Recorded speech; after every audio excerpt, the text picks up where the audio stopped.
driver would be paid off every night to sort of not say anything, and because he's got to like probably drive like 10 hours between states, whilst there's the loudest music being played and weed being smoked and just girls getting rinsed left, right, and centre.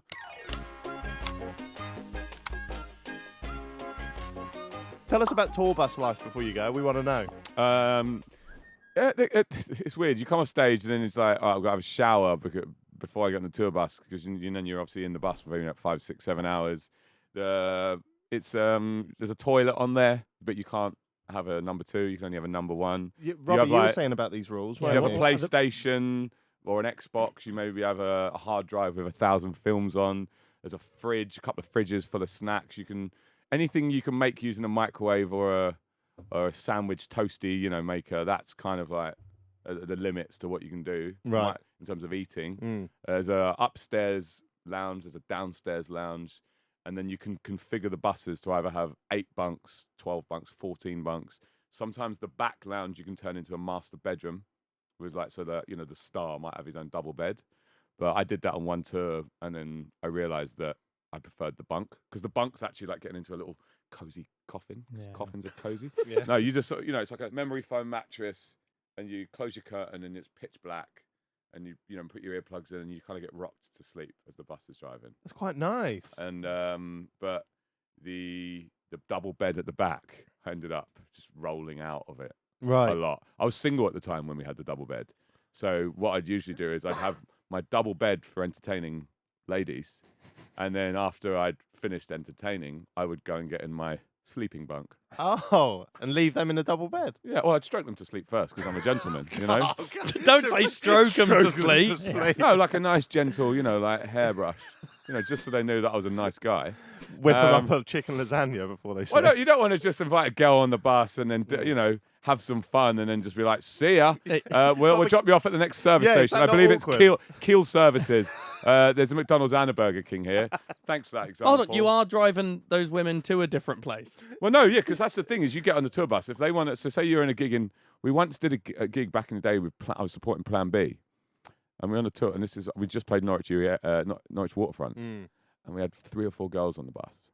And the driver's just come up and just gone, this is like 2006 or 2005 maybe. And the driver's basically just come up and just gone, like, girls, just so you know, bus is leaving. And they'd be like, all right. And then you end up in your bunk with the girl, which is like quite tight because you're in there doing whatever, young men did back then. And then you wake and they're like, where are we going? You're just like, you're going to Ipswich, and baby. I'm like, I don't know. You just open your curtain. Like, where are we going? Benny, where are we going? Southampton. Close the curtain. You're going to Southampton. And they're like, fuck. But at this point, you've already been on the road 2 hours. There's another 3 hours to drive from Norwich to Southampton. If your tour's Norwich to Southampton, that is not been thought out. Say it was a 17-date tour. Yeah. But usually the bus drivers are fine with doing anything between 4 and 5 hours of driving.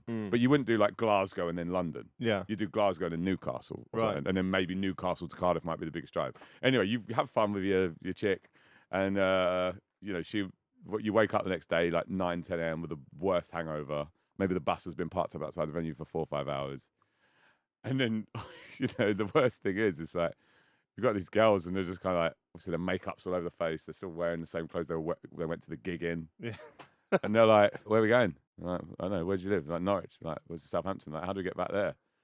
And then I would always make a point of either me or my tour manager really looking after, making sure people are safe. Because this is a fun experience. It's like, there's a transaction involved here. Yeah. It's like, I'm on tour. I wasn't yet really famous or successful, but I'm like, oh my God, meet the girls. And I was a bit of a late starter with girls anyway. So I'm like, oh my God, a girl wants to come in my bunk on a tour bus. So, but then they're also like, that guy was just performing on stage. Ironic that you were on tour with Plan B, but you were their Plan B. Oh, very good. Zing. But no, then we'd always say give them £50 to ensure and then get them a taxi to the train station, and then always message them and let us know you got home safely. Yeah. But is the tour bus? I mean, I know some other acts who I'm not going to name names, but there's some other acts mainly in the American rap genre. Right. Okay. Because some of my mates have tour managed them, and tour buses in America are mental. I mean, they're generally single decker as well, but really long, and they go pretty hard. There's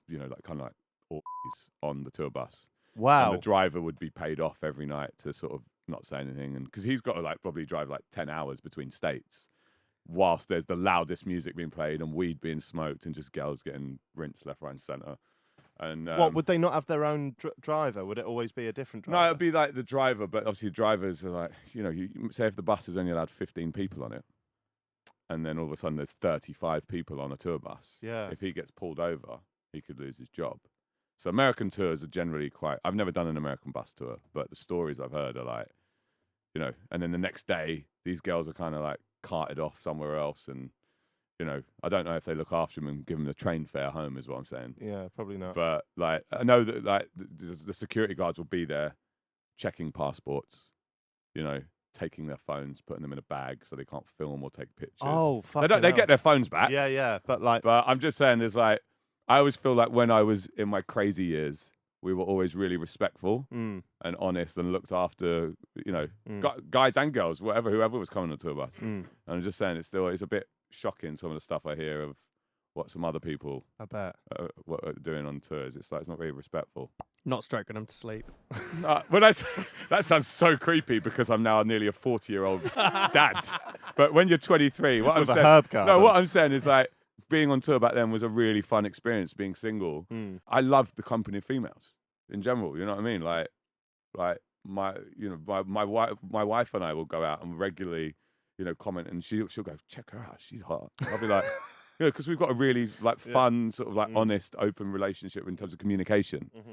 But I've always like, even when I was single, as much as I loved sex, I also enjoyed chat and conversation and laughing and a fucking cuddle. You know what I mean? Yeah.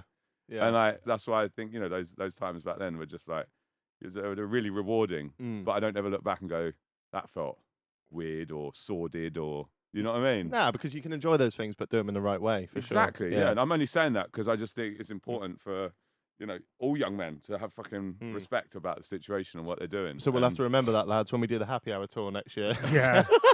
Especially you. Yeah. You better stroke them to sleep. As long as I've got room for my herb garden on the bus, I'm fine. So you can confirm tour buses are the most rock and roll places on the planet. Not mine anymore. Like most rock and roll thing now would be like I ate 7 bags of Monster Munch in one night. That is pretty rock and roll. I've been on your tour bus at the end of the night, and you gave my friends your trainers. Yes, and I realised when I got home that they were the limited edition Air Max 95s, and they were the OG colourway. I can get them back for you. No, I actually went onto StockX and because I called my mate at Nike and was like, "Can you send me another pair of those?" He's like, "No, we haven't got them. They're really exclusive." So I went on StockX and paid like £500 for the same pair again. Probably from your mate. No, but You've been sold back. Yeah, he polished them up.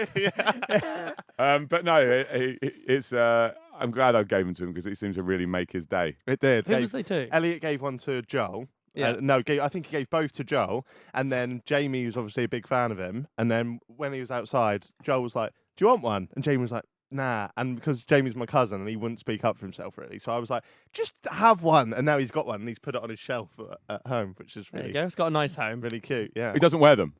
He's only got one. He's got one and Joel's got the other one. What fucking idiots. What size are your feet? 11. Oh, they had no chance. Yeah. What I'm are they? 11. What- I'm 11. I could have had them. Oh, I'll bring you some next time. Give me them. These Give him one. these are limited edition Supreme. They're nice. How do you cheat? Well, without wanting to make more, show more people how to do it, it's really simple. You just